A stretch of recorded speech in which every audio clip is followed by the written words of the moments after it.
नमस्कार, जय हिंद। मैं राहुल पटेल जन आवाज में आप सभी लोगों का स्वागत करता हूं। हम पूरे भारत के भ्रमण में हैं, साथ ही मध्य प्रदेश, राजस्थान और छत्तीसगढ़ में जा जाके वहाँ के चुनाव को मुआयने कर रहे हैं। उसके साथ साथ वहाँ की, जैसे हम आज इंदौर में हैं, इंदौर भारत का सबसे स्वच्छ शहर कहा जाता है और है भी। जहाँ तक हम लोगों ने अनुभव किया, यहाँ की स्वच्छता को लेकर यहाँ के लोगों में बहुत अच्छा एक मतलब बहुत सजग लोग हैं, यहाँ बहुत अच्छा काम कर रहे हैं। साथ ही हम लोग यहाँ के इंदौर में आए हुए हैं, जो कि मध्य प्रदेश का सबसे बड़ा हॉस्पिटल है ना, गवर्नमेंट का मध्य प्रदेश का सबसे बड़ा हॉस्पिटल एमवाई हॉस्पिटल है, जो कि महाराजा यशवंतराव हॉस्पिटल कहा जाता है। तो हम जब यहाँ आए, यहाँ की जब हमने मुआयना किया या हॉस्पिटल में जाके वार्ड्स वगैरह देखे, डॉक्टरों से बात की, यहाँ के जो स्टाफ है वहाँ से बात की, तो हमको एक चीज़ तो मालूम चली कि इंदौर स्वच्छता के मामले में सच में नंबर 1 में है। क्योंकि यहाँ के लोग बहुत, हॉस्पिटल में आप देखेंगे इतनी अच्छी, आपको मैं आगे वीडियो में दिखाऊंगा कैसी यहाँ की फैसिलिटीज़ है। ऐसी फैसिलिटीज़ हैं कि आप बैठ के खाना खा सकते हैं नीचे। मैं तो ज़्यादातर मतलब जगह जगह जाता हूँ, भोपाल जाता हूँ, मुंबई जाता हूँ, दिल्ली जाता हूँ, लखनऊ जाता हूँ, हैदराबाद जाता हूँ, लेकिन सबसे बेहतरीन जगह है कि बेहतरीन हॉस्पिटल जो स्वच्छता के मामले में सच में इंदौर नंबर 1 है। और बहुत अच्छा लगा मुझे इस हॉस्पिटल में आके। अच्छा फीडबैक इसलिए दे रहा हूँ, मुझे कमियां भी कुछ दिखी जो मैं सर से बताऊंगा, लेकिन मैं आपको बता रहा हूँ कि इससे अच्छी सुविधाएं और इससे अच्छी स्वच्छता के लेकर सुविधाएं मुझे आज तक मैं दूसरे हॉस्पिटल में नहीं देखा। तो सबसे पहले सर का स्वागत करता हूँ। सर, आपका नाम क्या है? अवधेश शुक्ला। अवधेश शुक्ला जी हमारे साथ जुड़े हैं एमवाई हॉस्पिटल से। सर, सबसे पहले तो आपको बधाई, आप भारत के नंबर 1 स्वच्छ शहर के रूप में आपका हॉस्पिटल आता है, तो आपके लिए बहुत बहुत बधाई। और साथ ही आपको स्वच्छता को लेकर, इसके लिए भी आपको बहुत बहुत बधाई। आपके हॉस्पिटल में बहुत ज़्यादा स्वच्छता है और बहुत ज़्यादा अवेयरनेस है लोगों में, कि मतलब मरीजों में भी, स्टाफ तो छोड़िए, मरीजों में भी अच्छी अवेयरनेस है कि वहाँ कोई मतलब कुछ भी खा के कुछ भी दवाइयाँ कहीं भी नहीं फेंक दे रहा, डस्टबिन का ही उपयोग करता है। तो सर, क्या कहेंगे आपके हॉस्पिटल के बारे में? हॉस्पिटल तो आप हमारा पूरा भ्रमण कर ही लिए हैं, डॉक्टरों से भी आप ज़्यादा फीडबैक ले लिए हैं, मरीज भी सब आपसे कल से ही घूम रहे हैं, आपको मिल भी लिए हैं जी।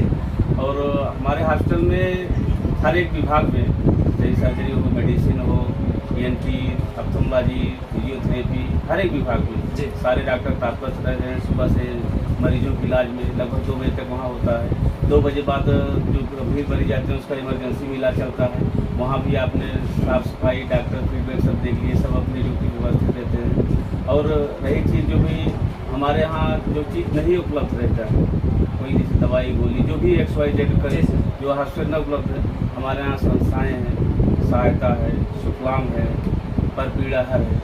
मरीजों को जो दवाई हॉस्पिटल नहीं उपलब्ध होती है, जांच है, दवाई है, XYZ, मतलब ये लोग तो खाना पीना कपड़ा सब तक इंतजाम करते हैं। कोई बाहर से आ जाए, उसके पास पैसा कौड़ी फ्री, आप चाहिए पैसा भी देके उसको घर तक भेजते हैं। निश्चित आप मेरे चैनल पे आप जाके देख सकते हैं कि वीडियो मैंने इस पर भी बनाया कि जो लावारिस लाशें रहती हैं, जो यहाँ की जो हॉस्पिटल्स की निकलती हैं, जो लावारिस होती हैं, तो यहाँ की कोई पठान साहब की संस्था है जो कि बहुत अच्छी काम कर रही है कि वो लोग बॉडी को लेके जाके उसकी अंत्येष्टि संस्कार, जो भी मतलब जिस भी धर्म का हो, जिस भी धर्म का व्यक्ति हो, उसको उस हिसाब से उसके क्रियाकर्म किया जाता है। और साथ ही साल भर बाद उसके मतलब जो कहते हैं ना, राख फूल जो भी बोलते हैं, श्राद्ध वगैरह, तो सब पूरी प्रक्रिया वो लोग करते हैं। तो उसके लिए भी आपको बहुत बहुत बधाई, क्योंकि आपका हॉस्पिटल में इतनी बड़ी हमारे नहीं, पूरे इंदौर जिले, हॉस्पिटल नहीं, पूरे इंदौर जिले में जैसे कोई और बाहर से आ जाता है, इंदौर जिले बाहर से आ जाता, लवाइस रहता है, उसका भी वो लोग ले जाते हैं, बाकायदे अंतिम संस्कार करते हैं। हिंदू है तो हिंदू रीति रिवाज से, मुस्लिम है तो मुस्लिम के साथ कब्रिस्तान में करते हैं। पूरा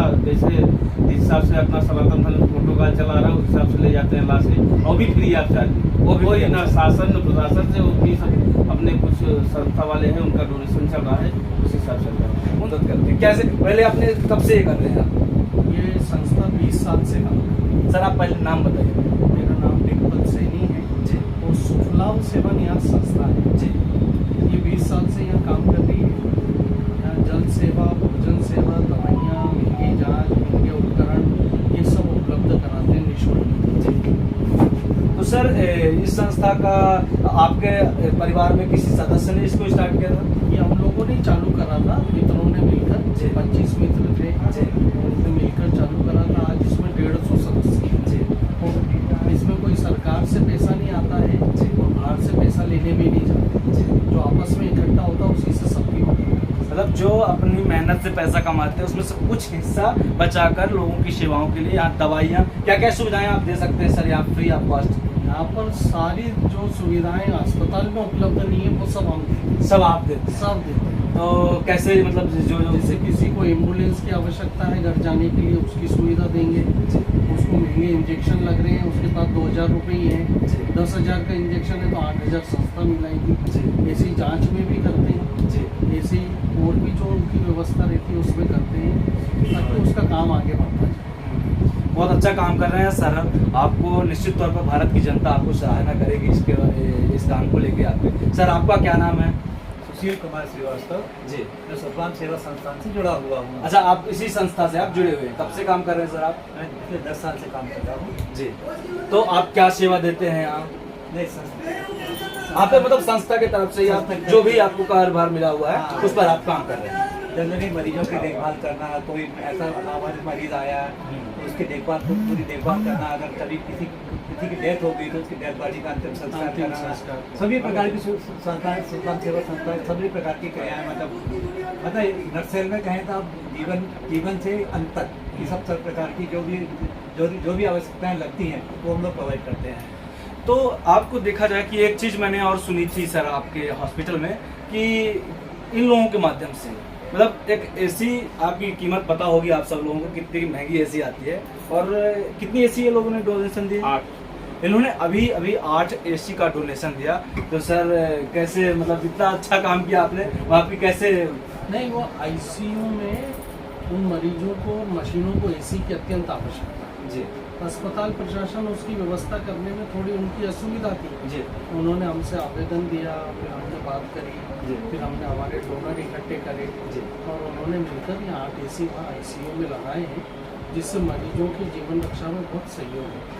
मैं शासन से भी कहना चाहूँगा कि इसके कम से कम हॉस्पिटल में इतना फंड्स तो अवेलेबल होना चाहिए कि वहाँ की जो ज़रूरत की चीज़ें हैं तो उसमें आसानी से अपने पास आ जाएं। लेकिन आप लोग तो बहुत अच्छा काम कर ही रहे हैं, तो मैं मध्य प्रदेश शासन से भी चाहूँगा कि उनके उसको फंड्स थोड़े से बढ़ाया जाए ताकि जो भी सुविधाएँ हैं तो बेहतर से बेहतर बनाई जाए, क्योंकि इतना बेहतर हॉस्पिटल और इतना बेहतर शहर जो कि अपने नाम से ही जाना जाता है। तो सर आप लोगों को बहुत बहुत धन्यवाद जहानाबाद से जुड़ने के लिए, और आप ऐसे ही काम करते रहें और लोगों की सेवा करते रहें, क्योंकि लोगों की कहते हैं ना मानव सेवा ही सबसे बड़ी चीज़ होती है, क्योंकि यही सब चीज़ें अपने को अपनी रह जाती हैं जिस संसार में अपने काम आती हैं। तो अपने को लोग इसी अपने काम से ही इंसान जाना जाता है। तो आप लोगों को बहुत बहुत धन्यवाद।